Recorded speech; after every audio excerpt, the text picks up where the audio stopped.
धनुष्यबाण चिन्ह आम्हाला द्या किंवा चिन्ह गोठवा, कपिल सिब्बल आणि देवदत्त कामत यांची मागणी. शिवसेना पक्ष आणि चिन्हासंदर्भातली आजची सुप्रीम कोर्टातली सुनावणी संपली.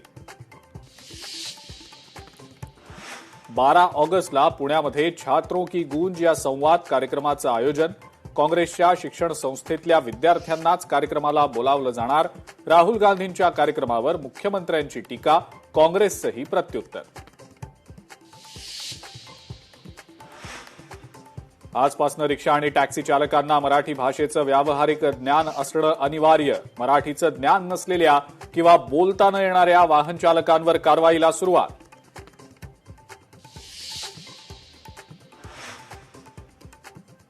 एसआयआर प्रक्रियेला तिसऱ्यांदा मुदतवाढ. मतदारांना मोठा दिलासा. 1 ऑक्टोबरपर्यंत आता एसआयआरची प्रक्रिया चालणार.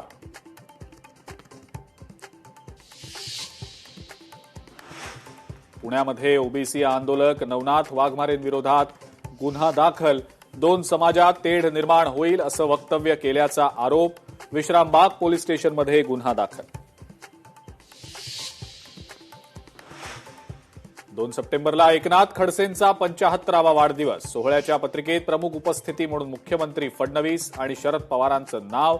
मंत्री गिरीश महाजन, आमदार चंद्रकांत पाटील यांचेही फोटो.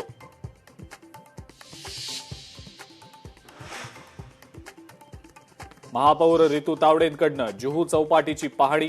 बीचवरील प्रचंड कचरा असलेली ठिकाणं पाहण्याचं रितू तावडेंनी टाळलं.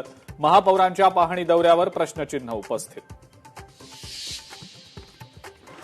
अनेक दशकांपासून वन विभागाकडे असलेल्या संजय गांधी राष्ट्रीय उद्यानाच्या 193 एकर जमिनीला संरक्षण मिळावं. सेव्ह एसजीएनपी गटाची वनमंत्र्यांकडे मागणी. रस्ते आणि उद्यानांसाठी वनजमिनीचं हस्तांतरण ही एक फसवणूक, वनमंत्र्यांचं वक्तव्य. टीडीआर प्रकरणी मंत्र्यांचे एकमेकांवर आरोप. मात्र ठाणेकरांवर कोट्यवधींच्या टीडीआरचा भार.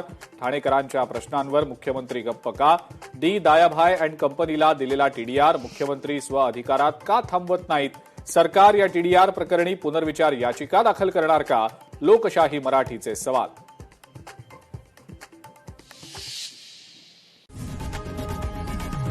लोकशाही मराठी ऐका, पहा, जागरूक रहा.